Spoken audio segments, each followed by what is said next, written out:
नमस्कार। आज हम एक ऐसे विषय पर बात करने जा रहे हैं जिस पे अक्सर ना बहुत खामोशी रहती है। मीनोपॉज यानी रजोनिवृत्ति। लेकिन आज हम इसे शायद एक अलग नजरिए से देखेंगे। हाँ, और इसके लिए हम मनोज कुमार शर्मा की किताब है मीनोपॉज मी प्ले, उसके कुछ अंशों का सहारा लेंगे। बिल्कुल। हमारे पास जो जानकारी है वो किताब की समीक्षा या उसकी डिटेल से ली गई है, और हमारा मकसद सिर्फ ये दोहराना नहीं कि मीनोपॉज क्या है, बल्कि ये समझना है कि ये किताब इस पर कैसे रोशनी डालती है। हाँ, मतलब कैसे ये उस चुप्पी को चैलेंज करती है जो इसके आसपास है ना? एग्जैक्टली। और कैसे इसे सिर्फ एक एंडिंग नहीं बल्कि एक फ्रीडम, एक नई किस्म की ताकत के दौर की तरह देखती है। सही कहा। और इसकी शुरुआत तो टाइटल से ही हो जाती है, मी नो पॉज मी प्ले, मतलब मैं रुकूंगी नहीं, मैं खेलूंगी। अपने आप में एक पावरफुल स्टेटमेंट है। बहुत। ये ठहराव को खेल में, शर्म को जैसे एक सेलिब्रेशन में बदलने की बात करता है। तो चलिए इसी में थोड़ा और गहरे उतरते हैं। बिल्कुल। तो किताब सबसे पहले उसी प्रॉब्लम को पकड़ती है जिससे वो एड्रेस करना चाहती है। वो है इसके चारों ओर की गहरी चुप्पी और एक तरह का कलंक। हाँ, जैसे ये कोई गिरावट है या बुढ़ापे की निशानी है। बस सही। और इसे अक्सर ऐसे ही देखा जाता है। नतीजा, घरों में, दोस्तों में, यहां तक कि ऑफिस में भी, जहां महिलाएं शायद अपने पीक पर हो करियर के, वहां भी बात नहीं होती इस पर। हाँ, खुलकर बात नहीं होती। तो किताब का पहला काम इसी चुप्पी को तोड़ने का है। लेकिन ये चुप्पी सिर्फ बातचीत की कमी नहीं है, इसके नुकसान है ना? हाँ, यही मैं पूछने वाली थी, ये नुकसान क्या है? बिल्कुल, यही किताब का पहला जरूरी पॉइंट आता है। चुप्पी का खतरा। ये खामोशी सिर्फ अनकंफर्टेबल नहीं है, ये हानिकारक है। क्यों? क्योंकि जब बात नहीं होती तो गलत फहमियां फैलती हैं। महिलाओं को लगता है कि शायद सिर्फ वही हैं जो इससे गुजर रही हैं। अकेलापन महसूस होता है। और सपोर्ट वो भी नहीं मिल पाता होगा। वही, ना इमोशनल, ना सोशल, और कई बार तो सही मेडिकल सलाह या सपोर्ट भी नहीं। तो किताब का लक्ष्य सिर्फ महिलाओं को आवाज देना नहीं है, बल्कि पुरुषों को, परिवारों को, वर्क प्लेसेस को भी एजुकेट करना है, ताकि ये कलंक मिटे। हाँ, क्योंकि ये चुप्पी शर्म और अकेलेपन को और बढ़ाती है। तो ठीक है, चुप्पी तोड़ना एक बात हुई, लेकिन किताब इसे समझने का तरीका भी बदल रही है, जैसा आपने कहा। आमतौर पर तो इसे एक अंत या किसी कमी की तरह देखा जाता है, पर किताब कह रही है कि ये अंत नहीं बल्कि एक नया चैप्टर है, फ्रीडम का, समझ का, शायद एक अलग खुशी का भी। बिल्कुल। और यही वो मी नो पॉज मी प्ले वाली बात आती है। ये सिर्फ एक कैची फ्रेज नहीं है, ये नजरिया बदलने का एक कॉल है। अच्छा, कैसे? यही किताब का दूसरा सेंट्रल आइडिया है, पुनर्परिभाषित करने की शक्ति, मतलब रीफ्रेमिंग की पावर। किताब का तर्क है कि आप मीनोपॉज को देखते कैसे हैं, ये आपके अनुभव को पूरी तरह बदल सकता है। मतलब इसे नुकसान की जगह अवसर की तरह देखना। हाँ, और ये सिर्फ पॉजिटिव थिंकिंग नहीं है, इसका गहरा साइकोलॉजिकल असर होता है। टाइटल इसी रीफ्रेमिंग का सिंबल है। ठहराव से खेल की तरफ, शर्म से स्वीकार्यता या सेलिब्रेशन की तरफ, पीड़ा से शक्ति की तरफ। तो ये एक तरह से अपनी कहानी का कंट्रोल वापस लेने जैसा है। बिल्कुल, अपनी गरिमा को फिर से पाने जैसा। ये सुनने में तो बहुत अच्छा लग रहा है, लेकिन किताब ये करती कैसे है? क्या ये सिर्फ मोटिवेशनल बातें हैं या कुछ और भी हैं? ये जानकारी देने के लिए कई तरीके अपनाती है। इसमें कहानियां हैं, लोगों के अनुभव हैं, और साथ ही सिंपल भाषा में साइंस और साइकोलॉजी भी है। अच्छा, ये मिक्सचर इसे इंटरेस्टिंग बनाता होगा। हाँ, भरोसेमंद भी। और एक चुनौतियों को अनदेखा नहीं करती, पर उन्हें अवसरों के साथ बैलेंस करती है। ठीक है, तो थोड़ा और खोलते हैं इसे। जैसे शारीरिक बदलाव, हॉट फ्लैशेस, नींद में दिक्कत, थकान, वजन बढ़ना या बॉडी शेप बदलना, इन सब पर किताब बात करती है। हाँ, बिल्कुल करती है।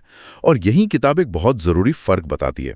ये कहती है कि ये बीमारियां नहीं हैं, ये प्राकृतिक बदलाव हैं, नेचुरल ट्रांजिशंस। जैसे टीनेज होती है। एग्जैक्टली, शरीर के जीवन का एक नॉर्मल फेज। और ये जानकारी, इसका बहुत बड़ा साइकोलॉजिकल इम्पैक्ट होता है जब हम समझते हैं कि ये हार्मोनल बदलाव क्यों हो रहे हैं और ये लक्षण उसी का हिस्सा है। तो डर कम हो जाता है। हाँ, डर कम होता है। ज्ञान यहाँ डर को घटाता है और एक सेंस ऑफ कंट्रोल देता है। आप बॉडी के सिग्नल्स को दुश्मन नहीं बल्कि समझने की कोशिश करते हैं। और शारीरिक बदलावों के साथ साथ जो इमोशनल उतार चढ़ाव होते हैं, चिड़चिड़ापन, मूड स्विंग्स, उदासी, एंग्जाइटी, कभी-कभी मेमोरी लैप्स या फोकस में कमी, हाँ, इन पर भी किताब बात करती है। और यहाँ भी अप्रोच बहुत मैटर करता है। किताब इन भावनाओं को सिर्फ मन का वहम कहकर खारिज नहीं करती। अच्छा। वो बताती है कि ये अक्सर ब्रेन में होने वाले न्यूरोकेमिकल चेंजेस से जुड़े होते हैं। हॉर्मोन्स का असर मूड, नींद, कॉग्निटिव फंक्शंस सब पर पड़ता है। तो मतलब ये रियल है? बिल्कुल रियल है। इसीलिए भावनात्मक सत्यापन, इमोशनल वैलिडेशन बहुत जरूरी है। ये मानना कि जो महसूस हो रहा है वो असली है, उसके पीछे शारीरिक कारण हो सकते हैं, ये जानना ही बहुत बड़ी राहत है। हाँ, ये जानना कि आप अकेले नहीं है इसमें। सही। तो ठीक है, किताब ने प्रॉब्लम बताई, कारण बताए, क्या ये समाधान भी बताती है? मतलब प्रैक्टिकल लेवल पर क्या किया जा सकता है? हाँ बिल्कुल। और यहाँ किताब का फोकस बड़े मुश्किल बदलावों पर नहीं है, बल्कि सिंपल रोजमर्रा की आदतों पर है। जैसे हेल्दी खाना, पानी सही मात्रा में पीना, हल्का व्यायाम, वॉकिंग जैसा कुछ, योग, मेडिटेशन। ये सुनने में शायद बहुत बेसिक लगे। ये छोटी रेगुलर आदतें मूड पर, एनर्जी लेवल पर और ओवरऑल मेंटल वेलबींग पर कितना गहरा असर डाल सकती हैं। योग या ध्यान के बारे में क्या कहती है किताब? वो कैसे मदद करते हैं? किताब पे जोर देती है कि योग और ध्यान जैसी प्रैक्टिसेस नर्वस सिस्टम को शांत करने में मदद कर सकती हैं, क्योंकि हार्मोनल उतार चढ़ाव से ये अक्सर ओवर एक्टिव हो जाता है। अच्छा, स्ट्रेस कम करने में? हाँ, स्ट्रेस कम करने में, नींद बेहतर करने में और अपने शरीर के साथ एक अच्छा कनेक्शन बनाने में। और ये हमें किताब के तीसरे मुख्य बिंदु की ओर ले जाता है, मन और शरीर का गहरा संबंध, माइंड बॉडी कनेक्शन। हाँ, किताब बार बार कहती है कि फिजिकल हेल्थ और मेंटल इमोशनल हेल्थ अलग नहीं है। खासकर मीनोपॉज के दौरान एक का असर दूसरे पर पड़ता है और छोटे लाइफस्टाइल चेंजेस दोनों को पॉजिटिवली इंपैक्ट कर सकते हैं। किताब एक और सेंसिटिव मुद्दे पर भी बात करती है, इंटीमेसी, जिस पर अक्सर बिल्कुल बात नहीं होती। बॉडी इमेज को लेके इश्यूज या फिजिकल डिस्कम्फर्ट, ये भी एक बड़ा टैबू है। बिल्कुल, और इस चुप्पी को तोड़ना भी किताब के मेन ऑब्जेक्टिव्स में से एक है, क्योंकि इस पर चुप्पी रिश्तों में दूरी और गलतफहमी पैदा करती है। तो किताब क्या कहती है इस बारे में? वो ना सिर्फ इन मुद्दों को सामने रखती है, बल्कि कपल्स के बीच ईमानदार और खुली बातचीत की जरूरत पर जोर देती है। और सेल्फ एक्सेप्टेंस? हाँ, वो भी। आत्मस्वीकृति, अपने बदलते शरीर और भावनाओं को स्वीकार करना और ये समझना कि इंटीमेसी का मतलब भी समय के साथ बदल सकता है। ये सिर्फ सेक्स नहीं है, ये इमोशनल कनेक्शन और आपसी समझ भी है। ये पर्सपेक्टिव जरूरी है। अच्छा, अब थोड़ा साइकोलॉजिकल और सोशल एंगल पर आते हैं।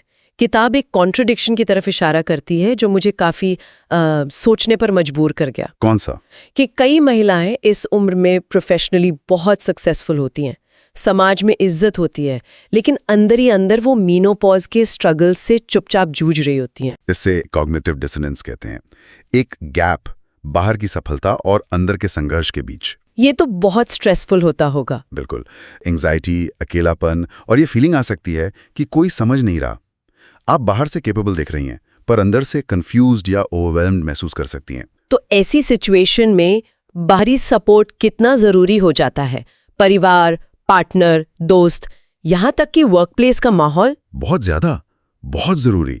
किताब इस पर बहुत जोर देती है कि परिवार, पार्टनर, कम्युनिटी का सपोर्टिव रवैया, हमदर्दी, धैर्य, समझ, ये जो साइलेंट सफरिंग है, इसे कम करने में बहुत मदद कर सकता है। लेकिन होता क्या है अक्सर? होता है समाज की ओवरऑल चुप्पी। वर्क प्लेसेस में शायद ही मीनोपॉज को लेकर कोई पॉलिसी या खुला डिस्कशन होता है। सही बात है। पब्लिक हेल्थ की बातों में भी ये टॉपिक गायब रहता है, परिवारों में भी झिझक होती है। किताब इस सामाजिक चुप्पी की कड़ी आलोचना करती है, क्योंकि ये महिलाओं की पीड़ा और अकेलेपन को बढ़ाती है, उनमें शर्म की भावना पैदा करती है। तो किताब सिर्फ क्रिटिसाइज करती है या कोई रास्ता भी सुझाती है? नहीं, वो एक सांस्कृतिक बदलाव का आह्वान करती है। वो मांग करती है कि बातचीत से, पॉलिसीज से, जैसे वर्क प्लेस पर सपोर्ट और एजुकेशन से मीनोपॉज को नॉर्मलाइज किया जाए। इससे जीवन का एक नॉर्मल हिस्सा माना जाए। बिल्कुल, जिसे छुपाना ना पड़े। लक्ष्य ये है कि महिलाएं इस फेज को शर्मिंदगी से नहीं, बल्कि गरिमा और खुलेपन से जी सकें। इस पूरी बातचीत से ये तो साफ है कि किताब मीनोपॉज को सिर्फ एक बायोलॉजिकल घटना नहीं मानती, इसमें गहरे साइकोलॉजिकल और सोशल पहलू जुड़े हैं। निश्चित रूप से। और कुछ बेसिक साइकोलॉजिकल सच हैं जो किताब के मैसेज के सेंटर में हैं, जैसे रेजिलियंस, अपनी पहचान को इस नए दौर के हिसाब से ढालना, और सेल्फ कंपैशन, हाँ, आत्मकरुणा, खुद पर दया करना। मीनोपॉज को सिर्फ एक नुकसान की तरह ना देखकर इसे पर्सनल ग्रोथ का मौका मानना। और जैसा हमने पहले कहा, मन और शरीर के गहरे कनेक्शन को समझना और उसकी इज्जत करना। ये सिद्धांत इस पूरी जर्नी को एक ज्यादा पॉजिटिव और एम्पावरिंग दिशा दे सकते हैं। ये सब सुनकर ऐसा लग रहा है कि किताब मीनोपॉज को अंत नहीं बल्कि एक तरह का पुनर्जन्म मानती है। ये नजरिया तो बिल्कुल अलग है हमारी आम सोच से। बिल्कुल, और यही किताब का चौथा और शायद सबसे इंस्पायरिंग पॉइंट सामने आता है, मीनोपॉज एक मुक्ति के रूप में।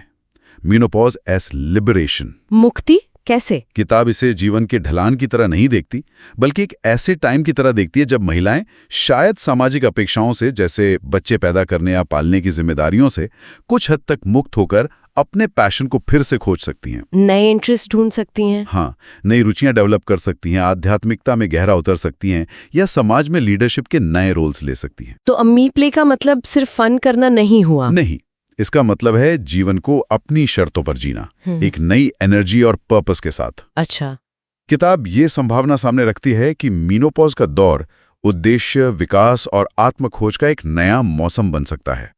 स्रोत तो यहां तक कहते हैं कि ये महिलाओं के जीवन का सबसे फ्री और लिबरेटिंग टाइम भी हो सकता है। इसे डरने की चीज या बीमारी या जवानी के खत्म होने का मातम ना माना जाए। बिल्कुल नहीं, बल्कि एक अलग तरह की ज्यादा मैच्योर पावर हासिल करने का रास्ता हो सकता है, अनुभव और ज्ञान से मिलने वाली शक्ति।